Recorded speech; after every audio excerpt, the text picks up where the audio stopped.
बात पर, मोदी जी के काम पर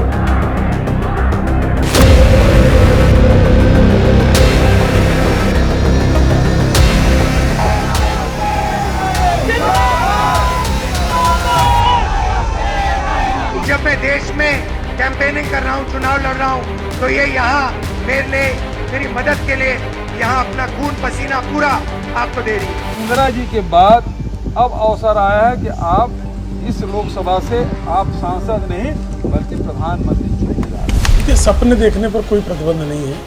तो बघेल जी सपना देख रहे हैं, प्रधानमंत्री बनने के लिए 272 सांसदों का समर्थन आवश्यक है। बार बार सबके मन में एक ही सवाल कौंध रहा है कि आखिर प्रियंका गांधी पूरे देश में कांग्रेस का चुनाव प्रचार छोड़कर यूपी की रायबरेली सीट के लिए एड़ी चोटी का जोर क्यों लगाए हुए हैं? आखिर अपने बड़े भाई राहुल गांधी की जीत के लिए प्रियंका ने दिन रात एक क्यों कर दिए हैं? मंगलवार को भूपेश बघेल ने इस सवाल का जवाब दिया। छत्तीसगढ़ के पूर्व सीएम भूपेश बघेल ने एक चुनावी सभा में रायबरेली की जनता से कहा कि आप लोग सिर्फ एक सांसद का चुनाव नहीं कर रहे, बल्कि आप देश के प्रधानमंत्री का चुनाव कर रहे हैं। बयान बहुत बड़ा है और बयान के बाद सवाल यह है कि क्या इंडिया गठबंधन में इस बात पर सहमति बन गई है? चलिए ढूंढते हैं जवाब।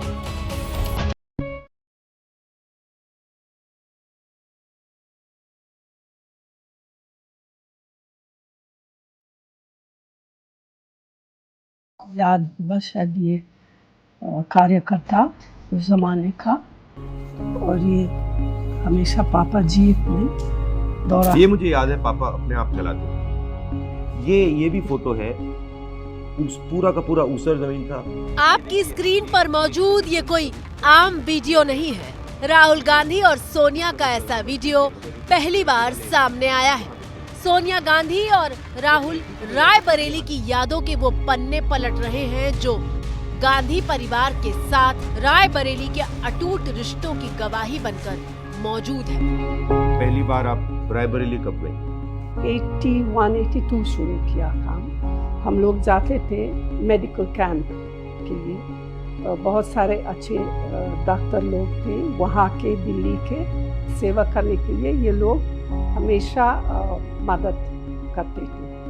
हमारे परिवार का अमेठी रायबरेली से 100 साल का रिश्ता है। मोदी जी की बात पर,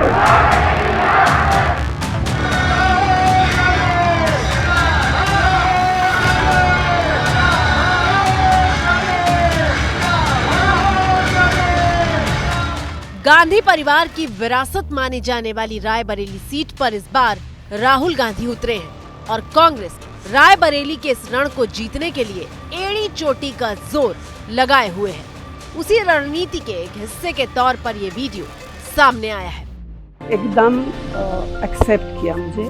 जो रिश्ता था वो जैसे बेटी बहू की रिश्ता हम लोगों के साथ। सोनिया गांधी और राहुल गांधी ने देश को रायबरेली के साथ गांधी परिवार का रिश्ता बताने के लिए देश की पूर्व प्रधानमंत्री इंदिरा गांधी और उनके बेटे राजीव गांधी की याद दिलाई।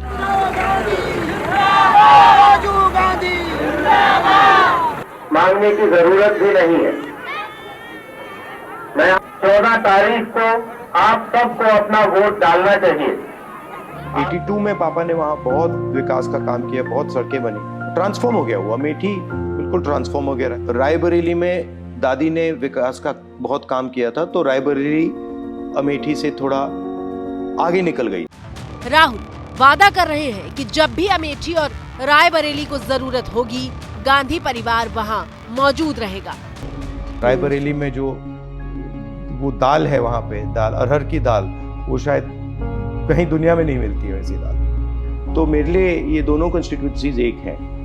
अमेठी और रायबरेली ने हमें सब कुछ दिया है। जब भी अमेठी रायबरेली को जरूरत होगी हम वहां मिलेंगे।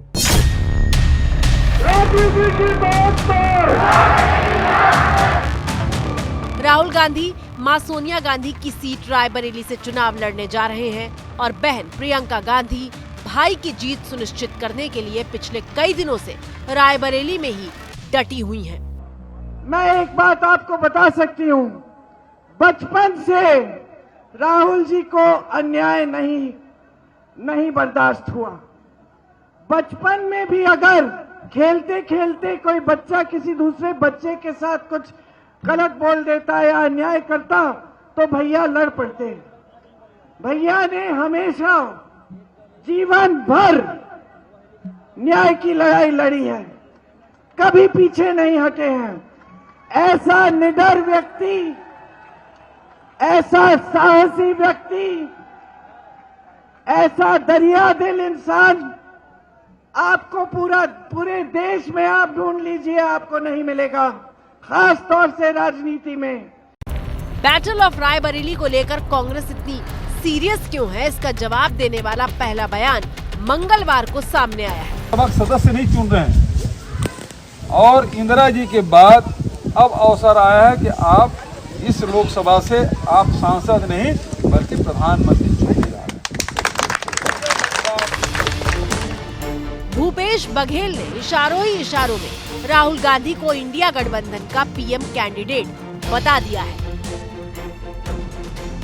छत्तीसगढ़ के पूर्व सीएम भूपेश बघेल का राहुल के प्रधानमंत्री बनने को लेकर दिए बयान के बाद ही बीजेपी एक्शन में आ गई और मुंगेरी लाल के सपने बताते हुए हमले शुरू हो गए। जिस पार्टी के पास 40 सांसद चुने जाने की बड़ी मुश्किल से व्यवस्था बन रही हो, वो जो है अगर सपने देख रही है तो सपने तक तो ठीक है, लेकिन अब ये हकीकत में तब्दील होने वाला नहीं। जब तक कांग्रेस पार्टी परिवार के घोंसले और पप्पू के चोचले से बाहर नहीं निकलेगी, तब तक जो है वो इस तरह के मुंगेरी लाल के हसीन सपने देखने में किसी को कोई एतराज तो है नहीं। कांग्रेस का, सपा का, बसपा का यूपी में खाता ही नहीं खुल रहा है। प्रधानमंत्री बनने के लिए आप में से कोई भी मुंगेरी लाल का हसीन सपना देख सकता है, तो भूपेश बघेल जी ने भी राहुल गांधी जी को लेकर के देख लिया है, लेकिन राहुल गांधी जी की कुंडली में प्रधानमंत्री बनने का योग ही नहीं है।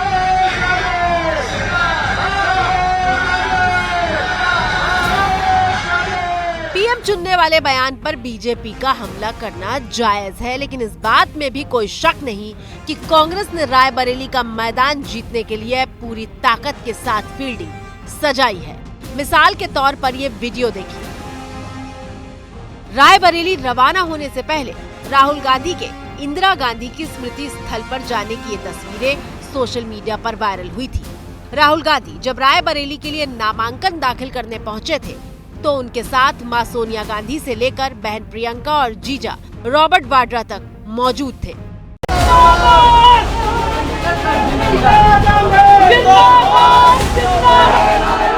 प्रियंका गांधी से लेकर राहुल गांधी तक रायबरेली के चुनावी कैंपेन में बार बार राजीव और इंदिरा गांधी का नाम ले रहे हैं। मेरी दो माता थी, एक सोनिया जी और दूसरी इंदिरा गांधी जी। और मैंने मां से कहा, मां वो होती है जो रास्ता दिखाती है और जो रक्षा करती है। आपने मुझे रास्ता दिखाया, आपने मेरी रक्षा की, मगर इंदिरा गांधी जी ने भी मुझे रास्ता दिखाया, मेरी रक्षा की। मेरी दोनों माताओं की ये कर्मभूमि है। रायबरेली में राहुल गांधी के चुनाव प्रचार की कमान प्रियंका गांधी के कंधों पर है।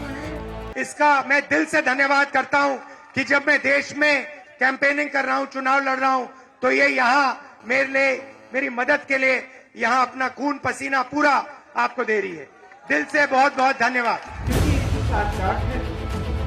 प्रियंका गांधी रायबरेली के मंच से मोदी सरकार पर तीखे हमले कर रही है। आप सबको टीका लगा था कोविड का, अब बात निकल आ रही है कि उसमें कुछ लोग हैं जिनका रिएक्शन हो जाता है और अचानक मर जाते हैं उस टीके से। अब मोदी जी ने उस टीके बनाने वाली कंपनी से 52 करोड़ चंदा लिया अपनी पार्टी के लिए, और हम सब जिन्होंने टीका लिया, हम क्या करें? आपके लिए राहत की बात आती है, मुंह बंद। चिलचिलाती गर्मी में प्रियंका गांधी नुक्कड़ सभाओं से लेकर डोर टू डोर कैंपेन तक कर रही है। तस्वीरें उस वक्त की हैं जब एक परिवार से मिलने प्रियंका उनके घर पहुंची थी। सिर्फ प्रियंका ही नहीं बल्कि राहुल गांधी भी रायबरेली में जमीन से जुड़ने की कोशिश कर रहे हैं और उसी की मिसाल है ये तस्वीर। और अपने काम के बारे में बताओ, कितने घंटे करते हो, कितना पैसा बनता है? अरे बन जाता है 400-500 रुपये, सुबह 7 बजे से रात को 8:30 बजे तक। तो कैसे सीखे? सर जी गांव में सरेनी में सीख रहे थे, फिर मुंबई गए। किसने सिखाया? हमारे बड़े भाई। सलून में बाल कटवाते हुए राहुल गांधी ने युवक से रोजगार से लेकर महंगाई तक कई सवाल पूछे और जनता का मूड जानने की कोशिश की। तो रायबरेली के विकास के लिए सबसे बड़ी चीज क्या हो सकती है? हाँ, रोजगार सर जी, और कुछ नहीं। ये जो अग्निवीर वाला ये सब। अग्निवीर बंद होना चाहिए। हाँ सर जी। अग्निवीर को तो बंद कर रहे हैं हम, और हमारी सरकार आएगी तो उसको तो खत्म कर देंगे। अच्छी लगी बम्बई? पूरा वीडियो 3 मिनट का है और ये अचानक नहीं बना। पूरी प्लानिंग के साथ और हाई क्वालिटी कैमरा लगाकर इसे शूट किया गया था। आप कुछ और काम करना चाहते थे भाई या यही थी चॉइस? सर जी हम पढ़े नहीं थे तो फिर यही काम करने। रायबरेली का रण जीतने के लिए कांग्रेस ने अपनी सबसे मजबूत फौज मैदान में उतार दी है। राजस्थान के पूर्व मुख्यमंत्री अशोक गहलोत से लेकर छत्तीसगढ़ के पूर्व सीएम भूपेश बघेल तक रायबरेली के चुनावी मैदान में अपना पसीना बहा रहे हैं। और अब कांग्रेस ने रायबरेली और अमेठी को जीतने के लिए कांग्रेस के नए चाणक्य और कर्नाटक के डिप्टी सीएम डीके शिवकुमार को भी रायबरेली के मैदान में उतारने का फैसला किया है। मंगलवार को डीके शिवकुमार रायबरेली पहुंचे और फिर बुधवार को मल्लिकार्जुन खड़गे ने मोर्चा संभाल लिया। खड़गे ने राहुल गांधी को रायबरेली का शेर बताया। रायबरेली का वो शेर है और हिंदुस्तान का शेर है और देश के लिए लड़ने वाला एक सिपाही है। उस सिपाही की अगर आप हिफाजत करेंगे तो पूरी देश की हिफाजत होती है। छत्तीसगढ़ के पूर्व मुख्यमंत्री भूपेश बघेल राहुल गांधी को इंडिया गठबंधन का पीएम प्रोजेक्ट कर रहे हैं, लेकिन सवाल यह है कि इस पर इंडिया गठबंधन क्या सोचता है। क्या गठबंधन के बीच इसको लेकर कोई आम राय बनी है या फिर कांग्रेस पहले से ही माहौल बना रही है?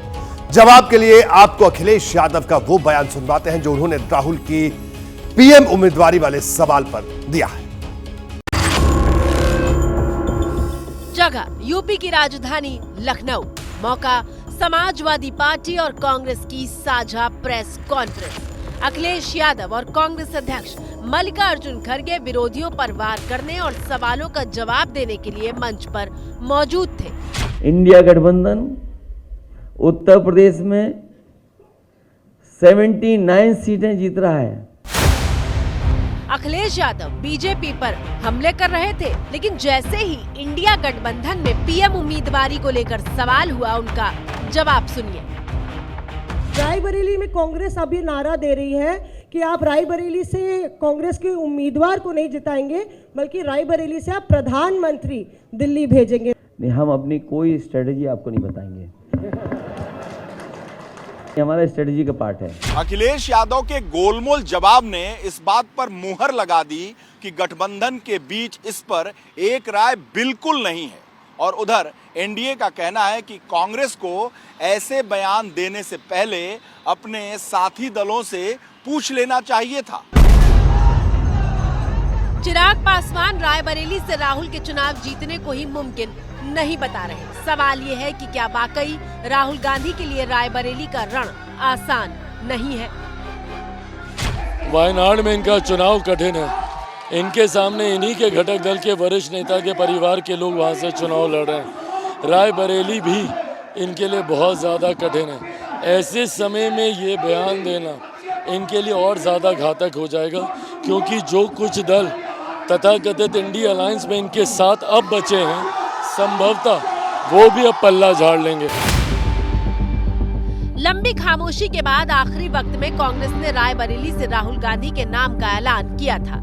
राहुल गांधी के खिलाफ बीजेपी ने पुराने कांग्रेसी रहे दिनेश प्रताप सिंह को टिकट दिया है। अब सवाल ये है कि क्या भूपेश बघेल के राहुल को पीएम प्रोजेक्ट करने वाली बात में दम है? आंकड़े बता रहे हैं कि 2024 के चुनाव में कांग्रेस पार्टी अब तक की सबसे कम सीटों पर चुनाव लड़ रही है। यूपी की 80 सीटों में से कांग्रेस सिर्फ 17 पर लड़ रही है। महाराष्ट्र की 48 लोकसभा सीटों में कांग्रेस के पास सिर्फ 17 सीटें हैं, जबकि बिहार की 40 सीटों में कांग्रेस के पास लड़ने के लिए 9 सीटें हैं। पूरे देश की बात करें तो कांग्रेस पार्टी कुल लोकसभा सीटों के 60% यानी 328 सीटों पर चुनाव लड़ेगी।